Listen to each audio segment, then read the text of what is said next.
عزیزان گرامی، والدین کی عظمت کا بیان ہو رہا ہے قرآن کے اندر. اما یبلغن عندک الکبر احدہما او کلاہما.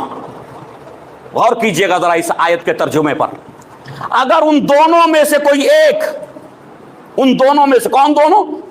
ماں اور باپ، ماں باپ میں سے کوئی ایک اس عمر کو پہنچ جائیں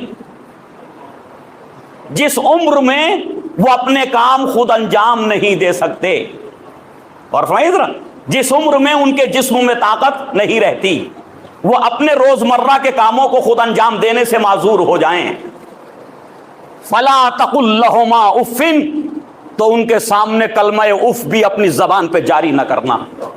اور کیجئے ان کے سامنے کلمہ اف بھی اپنی زبان پہ جاری نہ کرنا.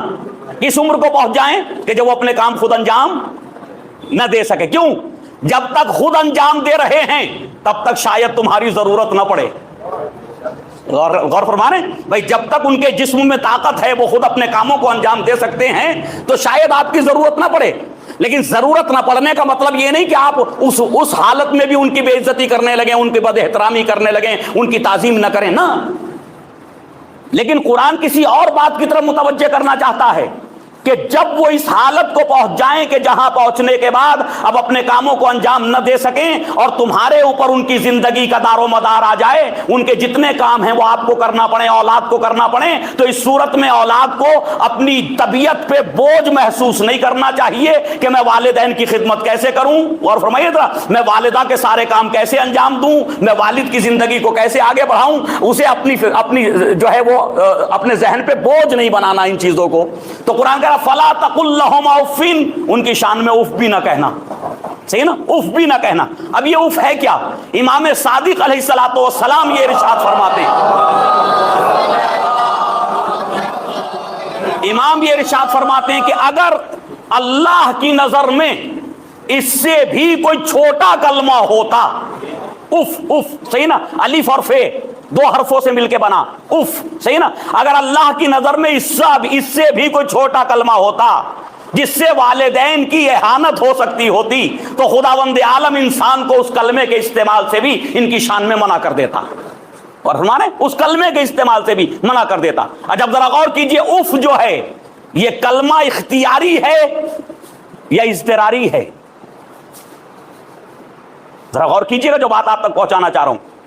میری زبان پہ یہ اف آتا کب ہے؟ میں اف کا لفظ اپنی زبان پہ لاتا کب ہوں؟ ایک سوال ہے اپنی جگہ. عام بول چال میں اف کا استعمال نہیں ہوتا. غور کیجئے ذرا، نہیں ہوتا نا. یہ آپ اف کا استعمال کرتے ہیں؟ نہیں کرتے. کب ہوتا ہے؟ کہ جب ایک حکم کے بعد ابھی پہلا حکم کا عمل نہیں ہوا تھا، دوسرا حکم آ گیا، دوسرے پہ عمل نہیں پورا ہوا تھا، ادھر سے تیسرا حکم آ گیا، تیسرے پہ عمل پورا نہیں ہوا، چوتھا حکم آ گیا، طبیعت نے بوجھ محسوس کیا، لفظوں سے نکاح زبان پہ آیا اف. یہی ہے نا. حکم اور آرڈر کا تسلسل بڑھتا چلا گیا جی. اب طبیعت نے بوجھ محسوس کیا، صحیح ہے، تو یہاں پہ زبان پہ آ گیا اف، جسے ہم اوفو کہتے ہیں کچھ لوگ، اوفو، صحیح نا. یہ جو لفظ ہے تو یہ کب زبان پہ آیا؟ کہ جب فطرت پہ حکم کا تسلسل جو ہے وہ بوجھ بن گیا. صحیح ہے. تو آپ نے اندازہ کیا کب ہم اف کہتے ہیں. تو قرآن کہہ رہا ہے یہ اف کی بھی اجازت نہیں دیتے ہم آپ کو. عام طور پہ والدین کے ساتھ کوئی اہانت کرے تو قرآن اس کی اجازت کیا دے گا، جب وہ یہ کہہ رہا کہ ہم اس اف لفظ اف کی بھی اجازت ان کی شان میں بولنے کے لیے نہیں دیتے. اور ہمارے تو عزیزان گرامی، اب ماں نے حکم دیا بیٹا پانی لے آؤ، بیٹا پانی لے آیا، بیٹا وہ چشمہ اٹھا دو، پانی لا کے دیا ہی تھا، دوسرا حکم آ گیا چشمہ اٹھا دو، اٹھا دیا. بیٹا وہ میرا عصا اٹھا دو، وہ اٹھا دیا. بیٹا وہ میرا کپڑا وہ رکھا ہو ذرا وہ رومال اٹھا دو، وہ اٹھا دیا. اب یہاں پہ زبان پہ اف، اب زبان پہ آئے گا اف. تو اسلام کیا کہتا کہ ادھر سے جتنے حکم آتے چلے جائیں تمہیں اس پہ عمل کرنے کی ضرورت ہے، اور اگر یہ عمل کرتے ہوئے سارے اعمال انجام دے دیے لیکن کلمہ اف زبان پہ آ گیا تو اس کا مطلب تم نے والدین کی اطاعت نہیں کی. صحابہ محمد والے محمد. فلا تقل لہما اف، ان کی شان میں یہ کلمہ اف نہ کہنا. صحیح نا. ولا تنہرہما، اور انہیں جھڑکنا نہیں، انہیں ڈانٹنا نہیں. انہیں جھڑکنا نہیں، ڈانٹنا نہیں، ان کے سامنے آواز کو بلند نہ کرنا۔ تو عزیزان گرامی، ایک ایسا اسلامی معاشرہ چاہتا تھا قرآن جہاں والدین کی عظمت رہے، جہاں والدین کا احترام رہے، جہاں والدین سکون کی زندگی گزار سکیں۔ ایک ایسا معاشرہ چاہتا قرآن، صحیح نا؟ کتنے گھروں میں قرآن پہنچ گیا، کتنے گھروں میں اللہ کی تعلیم پہنچ گئی۔ ایک سوال ہے آج ہم اپنے آپ سے پوچھیں، صحیح نا، کہ کتنے گھروں میں یہ حکم اسلام پہنچ گیا؟ اگر پہنچ گیا تو واقعاً جو ہے ہم مولائی بھی ہیں، ہم کربلائی بھی ہیں، ہم حسینی بھی ہیں، ہم جعفری بھی ہیں، ہم علوی بھی ہیں۔ اور کیجئے ذرا، لیکن اگر یہ حکم قرآن ہی میرے گھر میں نہیں آیا تو کیسا جعفری، کیسا حسینی ہے، کیسا مولائی، کیسا کربلائی؟ صلاۃ ہے محمد والے محمد پر کیسا؟ پتہ چلا کہ ایک نوجوان ماتم بھی کرتا ہے، ذکر محمد والے محمد بھی کرتا ہے، مجالس میں شریک بھی ہوتا ہے، اور پھر گھر جاتا ہے تو کبھی والدہ کو ڈانٹتا ہے، کبھی والد کو اذیت دیتا ہے، ان سے تو تڑاک کرتا ہے، ان کی شان میں گستاخیاں کرتا ہے، صحیح ہے، ان کے جو ہے وہ زندگی کی ضروریات کا خیال نہیں کرتا۔ تو مجھے انصاف سے بتاؤ کہ اسے کیا ملا بھائی؟ جب قرآن کو عزادار اگر قرآن کے احکام پہ عمل نہیں کرے گا تو کیا ان سے توقع کریں جو بنو امیہ کے دین پہ ہیں؟ صلاۃ ہے محمد والے محمد پر۔ بھائی اہل بیت علیہم الصلاۃ والسلام کا چاہنے والا، حضرت علی کے دین پہ عمل کرنے والا، حضرت امام حسین کی شہادت پہ گریہ کرنے والا، اگر وہ قرآن کے احکام پہ عمل نہیں کرے گا تو کیا بنو عباس سے کہیں کہ تم قرآن پہ عمل کرو؟ کیا بنو امیہ کو دعوت دیں کہ تم قرآن پہ عمل کرو؟ نہیں، دعوت تو انہی کو دی جائے گی کہ جو اسلام کو لے کر کے آگے بڑھ رہے ہیں، کہ تم سے کوئی حکم قرآن چھٹنا نہیں چاہیے، کوئی حکم خداوند عالم جو ہے معزول نہیں ہونا چاہیے، ہر حکم اسلام کی اپنے گھروں میں جو ہے اس پہ عمل کرو، تب جا کر کے ایک اچھا معاشرہ تشکیل پائے گا۔ اور پھر آیت آگے بڑھتی تو آیت آگے بڑھ کر کے کہتی ہے وَلَا تَنْهَرْهُمَا وَقُلْ لَهُمَا قَوْلًا كَرِيمًا، اور جب بھی ان کے سامنے گفتگو کرنا تو بہت ہی نرم لہجے میں، صحیح نا، ان کی شان میں اچھا کلام کرنا، کبھی جو ہے نہیں جھڑکنا نہیں، ڈانٹنا نہیں۔ وَاخْفِضْ لَهُمَا جُنَاحَ الذُّلِّ مِنَ الرَّحْمَةِ، اب یہ آیت کا اور دوسری آیت جو ہے اس کا ایک جز ہے، اپنے کاندھوں کو ان کے سامنے یا اپنے آپ کو ان کے سامنے جھکائے رہو۔ جی آج آپ ماشاءاللہ سے جوانی کے عالم میں ہیں، شباب کے عالم میں ہیں، یہ کاندھے کسی کے سامنے جھکتے نہیں، سینہ تنا رہتا ہر وقت، غرور تکبر کی حالت رہتی، مجھ سے اچھا نوجوان اس پورے ایریے میں کون ہے، مجھ سے زیادہ ہینڈسم کون ہے، صحیح ہے نا، یہ سب کچھ ہے، لیکن قرآن کہہ رہا وہ ہینڈسم تم باہر بنے رہو، اچھی بات ہے، صحیح ہے نا، وہ حسن و جمال باہر کے لیے ہے، وہاں دکھاؤ، صحیح ہے، لیکن جب ان کے سامنے آنا تو ان کے سامنے یہ بازو تنے نہ رہیں، ان کے سامنے اپنے بازوؤں کو جھکا دو، اپنے سر کو جھکا دو، اس لیے کہ یہ وہ ہیں کہ آج جو تمہارا عالم شباب ہے یہ نہ ہوتا اگر انہوں نے بچپنے میں تمہاری تربیت نہ کی ہوتی۔ جو کچھ طاقت و قوت تمہارے پاس ہے، آج جو تمہارے بازوؤں میں قوت ہے، آج جو تمہارے جسم میں طاقت ہے، وہ سب ان کا ذریعہ۔ اچھا مجھے انصاف سے بتاؤ کون تھا کہ جو اس انسان کی جب یہ پیدا ہوا اس انسان کی زندگی کو صرف ایک مرحلہ آگے بڑھا دیتا؟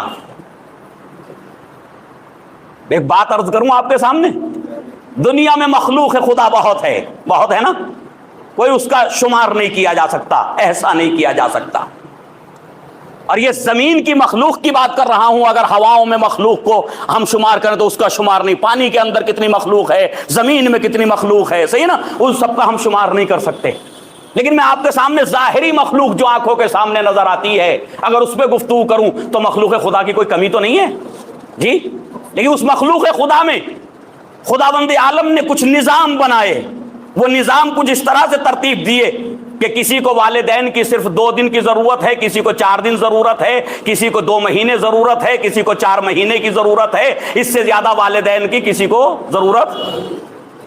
غور کیجئے گا ذرا جو بات آپ تک پہنچانا چاہ رہا ہوں جی، مچھلی نے انڈے دیے، اس سے بچے نکل گئے، صحیح نا، بس انڈے دینے تک کی جو ہے وہ ذمہ داری تھی اس مخلوق کی۔ اب جب بچے وجود میں آ گئے تو ان بچوں کو نہ کھلانے کی ذمہ داری نہ ان کو بچانے کی ذمہ داری، تو اس مخلوق کو کتنی ضرورت ہے والدین کی؟ چند لحظوں کی بس۔ غور فرمائیے ذرا، یعنی اپنی زندگی میں اب اسے ضرورت نہیں ہے، اب آئیے اپنے گھر کی باتیں دیکھ لیجئے، جو کسانی کرتے ہیں، جو جانور پالتے تھے یا دیکھتے ہیں، صحیح ہے نا؟ بکری نے بچے دیے، کتنے دن ضرورت ہے ان بچوں کو والدین کی، ماں کی، والد کی ضرورت ہے ہی نہیں، لیکن ماں کی کتنے عرصے تک ضرورت ہے، کتنے پیریڈ میں ضرورت ہے؟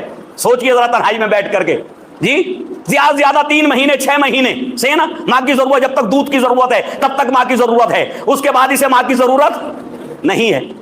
اس کے اور آگے بڑھ جائے، شیر کو کتنی ضرورت ہے، اونٹ کو کتنی ضرورت ہے، بھینسوں کو، گائے کو اور دوسری مخلوق کو کتنی ضرورت ہے، کسی کو 2 مہینے، کسی کو 3 مہینے، کسی کو 6 مہینے، کسی کو 1 سال، اس سے زیادہ کی والدین کی ضرورت نہیں ہے۔ لیکن جسے اشرف المخلوق بنایا تھا، غور کیجئے گا ذرا، جسے اشرف المخلوق بنایا تھا، سب سے بہتر مخلوق قرار دیا تھا، اسے ولادت کے طور پہ اتنا مجبور بنا دیا کہ والدین کی ضرورت جب تک زندہ رہے گا تب تک والدین کی ضرورت رہے گی۔ صلاۃ ہے محمد والے محمد۔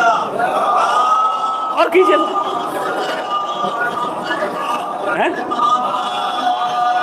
جو تم سے کمتر مخلوق تھی اس کی ضرورتیں کم رکھی، اور کیجئے گا ذرا، اور جس کو اشرف المخلوق بنایا، ملائکہ کو جس کے سامنے سجدہ کرا دیا، یہی ہوا نا، ملائکہ کو سجدہ کرا دیا، اور اگر جس نے نہیں کیا اسے مردود بارگاہ قرار دے دیا۔ اے حضرت انسان، کبھی تو غور کر کہ تیری وجہ سے شیطان سے خدا نے دشمنی لے لی۔ غور کیجئے گا ذرا، بھئی شیطان اور اللہ کے درمیان جو دشمنی ہوئی وہ کس کی وجہ سے؟ غور فرمائیں، اس نے اپنے ایک عبادت گزار کو اپنی بارگاہ سے نکالا، مردود قرار دیا، تو کس کی وجہ سے؟ بھئی اللہ کی عبادتوں میں تو کوئی کمی اس نے نہیں کی تھی، بس تیری تعظیم کرنا نہیں چاہتا تھا۔ ابلیس حضرت انسان کی تعظیم کرنا، وہ کہتا تھا میں تیری عبادت کروں گا، اس کے سامنے سجدہ نہیں کروں گا۔ تو اس نے کہا اگر تو اس کے سامنے نہیں جھکے گا تو ہم اپنی عبادتوں کو بھی تجھ سے قبول نہیں کریں گے، ضروری ہے کہ اگر مجھے مانتا ہے تو اسے مان۔ اور کیا صلاۃ ہے محمد والے محمد پر۔ اگر تو میرا ماننے والا ہے تو اسے مان، یہ میری اشرف المخلوق ہے۔ تو عزیزان گرامی، اب اس نے تمہارے سامنے ملائکہ کو سجدہ کرا دیا، کبھی تو شرم آ جائے، میرے معبود تو نے میرے سامنے اپنی عبادت گزاروں کو جھکا دیا، تو میری ذمہ داری بنتی ہے کہ اب میں تیرے علاوہ کسی کے سامنے سجدہ نہ کروں گا۔ صلاۃ محمد والے محمد۔